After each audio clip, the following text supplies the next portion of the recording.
Opa, tudo bem? Eu sou o Luiz Camargo e seja muito bem-vindo. O TSE proibiu Bolsonaro de usar em sua campanha as imagens do 7 de setembro, o seu pronunciamento em Londres no enterro da rainha, seu discurso na ONU, o proibiu de fazer lives em sua casa oficial, de falar nas redes sociais sobre a suposta relação entre o PT e o crime organizado, sobre a morte de Celso Daniel e sobre a ligação de Lula com o ditador da Nicarágua.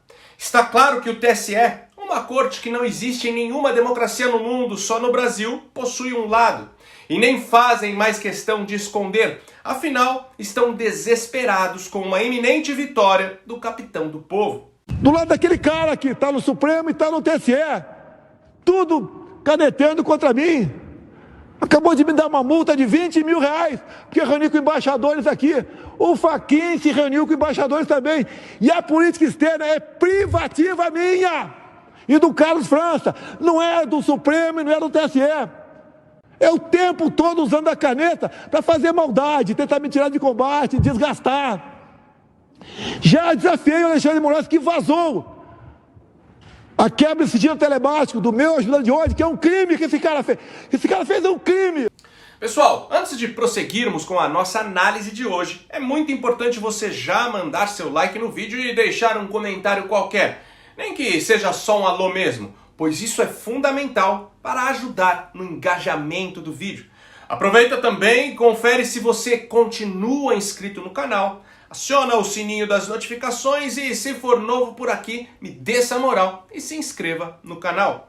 Se desejar, dê um pause aí no vídeo para fazer todas essas coisas que já ajudam bastante. Feito? Então vamos lá. Como você já deve estar sabendo, o advogado do Lula, o Zanin, forte candidato aí a uma vaga no Supremo caso o meliante vença as eleições, entrou nesta sexta-feira com um pedido ao TSE para que o Twitter impeça publicações de perfis de jornalistas e influenciadores de direita. O partido catalogou 34 perfis, entre eles a Revista Oeste, o Jornal da Cidade Online, a Bárbara do Te Atualizei, o Rodrigo Constantino, o deputado Luiz Felipe de Orleans e Bragança, o Eduardo Bolsonaro, entre tantos outros perfis que você provavelmente deve seguir. E acho que ninguém duvida que o TSE vai acabar acatando o pedido. Porém, continuaremos vendo a campanha do PT promovendo a falácia sobre os 51 imóveis comprados com dinheiro vivo pela família do presidente, que Bolsonaro é grão-mestre da maçonaria, e até absurdos como esse último que está circulando nas redes, de que Bolsonaro já praticou canibalismo. Mentiras escabrosas que jamais sofreram qualquer tipo de censura por parte do nosso Tribunal Eleitoral. A verdade é que, se fora do poder Lula já trabalha firme para proibir qualquer peça de publicidade contrária à sua campanha, imagine o que o meliante não será capaz de fazer se voltar à cena do crime. Não se engane, a eleição deste ano não é nem nunca foi sobre escolher entre Bolsonaro e Lula. Na realidade, teremos nem mesmo uma eleição, mas sim um plebiscito. Escolheremos entre o protagonismo do indivíduo ou o protagonismo do Estado, entre a liberdade e a servidão, entre a miséria e a prosperidade, entre dar comida ao nosso cachorro ou fazer do nosso cachorro a nossa comida. É por isso que aquele que cogita de forma covarde votar nulo ou se abster só pode fazer isso por pura canalice ou por completa alienação da realidade. Mas tem quem consegue ser ainda mais alienado ou ainda mais canalha. Estou falando daqueles que, quando são questionados em quem vão votar, sentem vergonha de afirmar logo de cara que vão votar em um criminoso.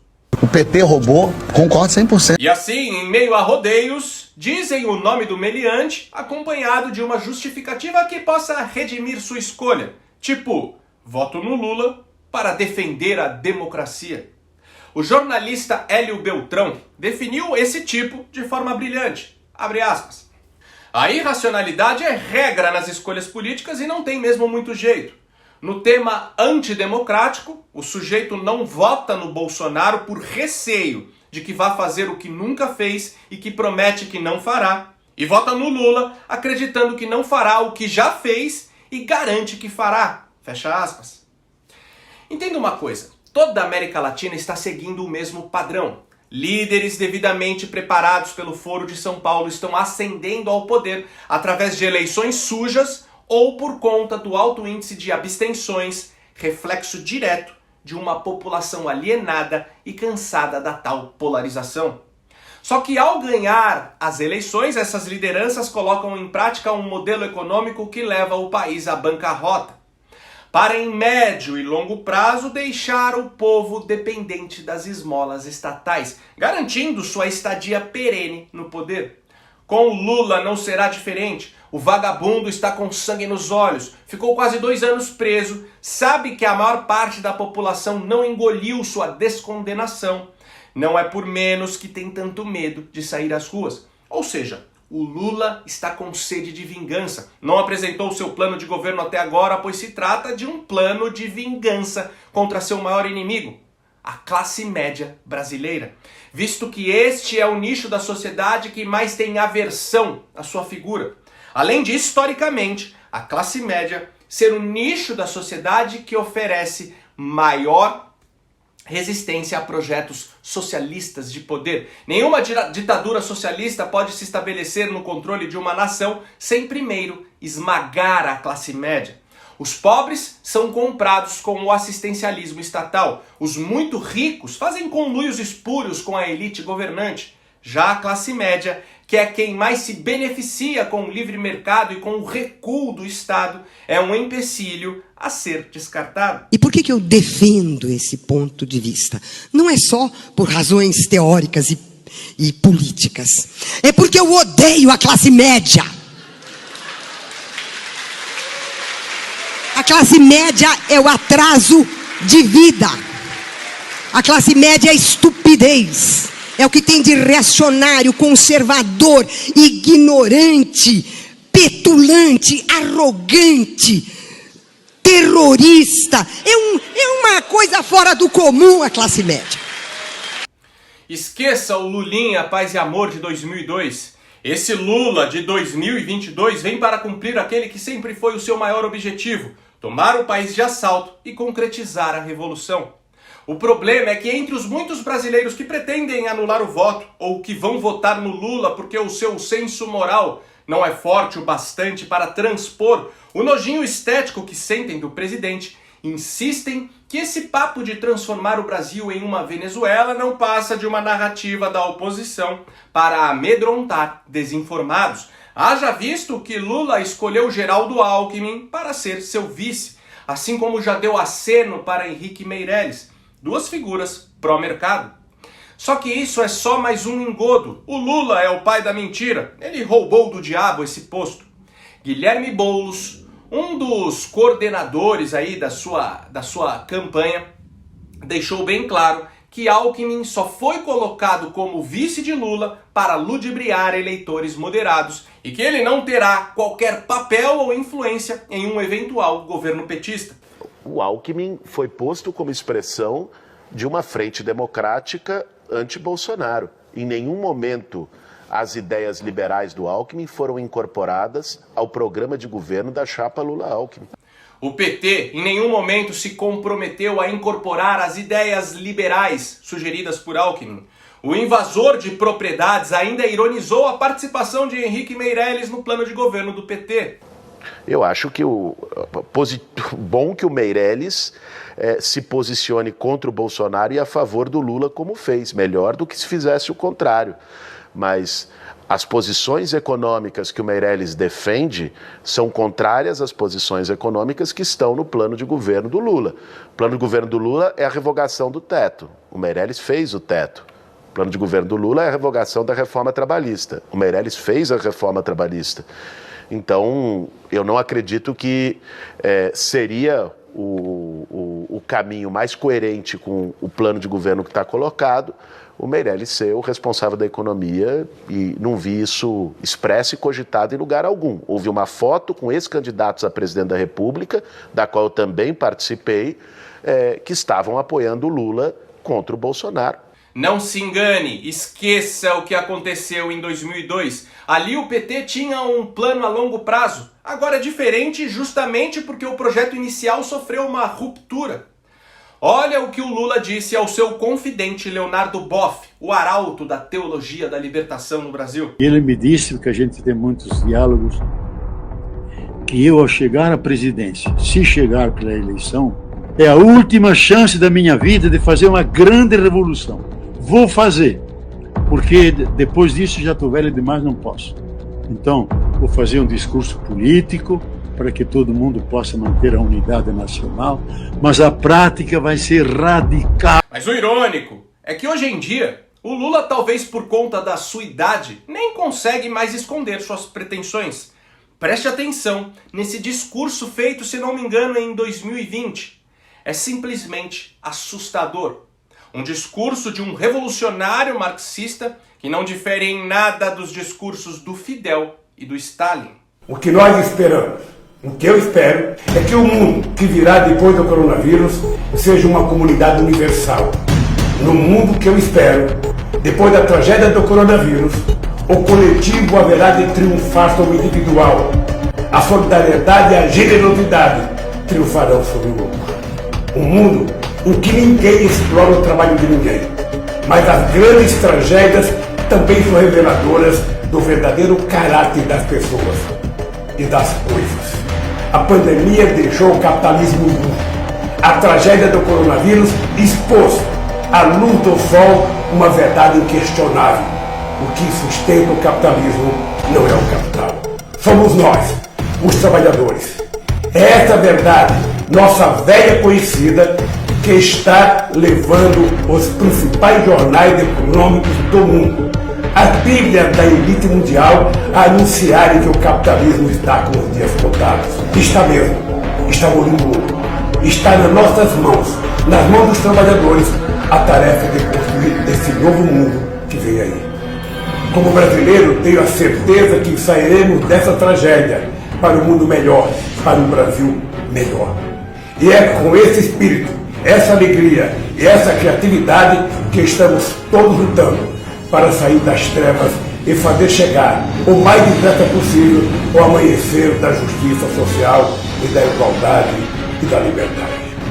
Espero que a tragédia do coronavírus seja a parteira do verdadeiro mundo novo que sonhamos.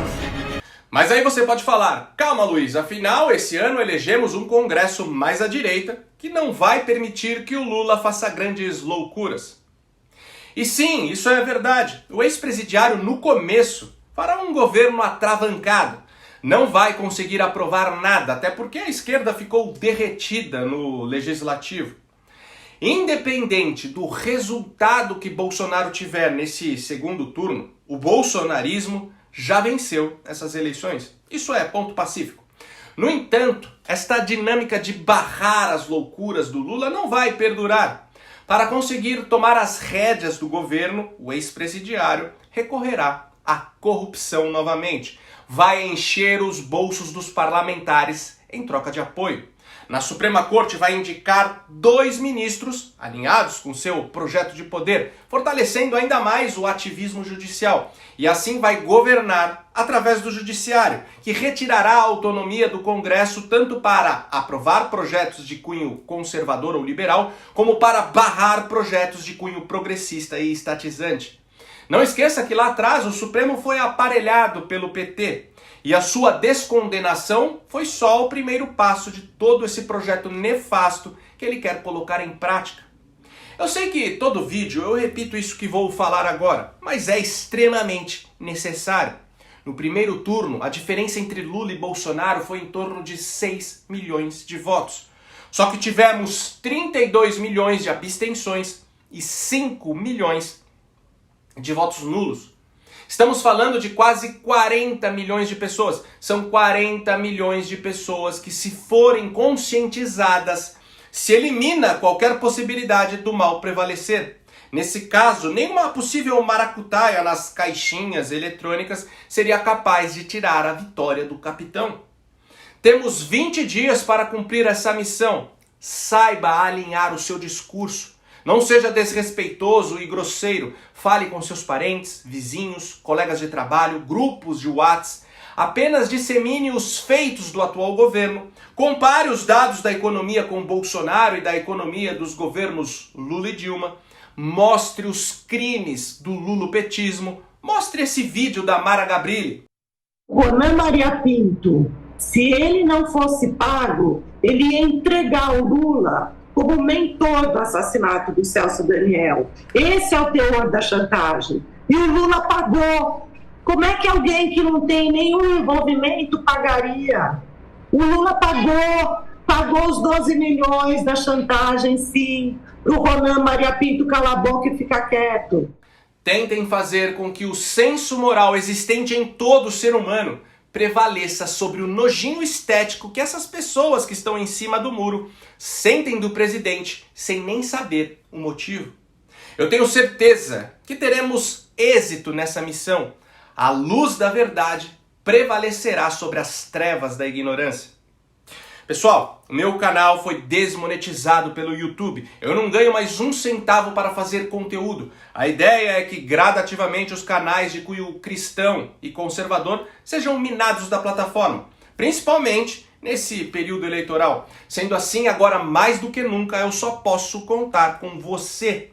Se você acha meu trabalho importante e puder ajudar a manter esse canal em plena atividade, contribuindo com qualquer valor, nem que seja com R$1, o link do nosso Apoia-se está aqui na descrição do vídeo ou fixado no primeiro comentário.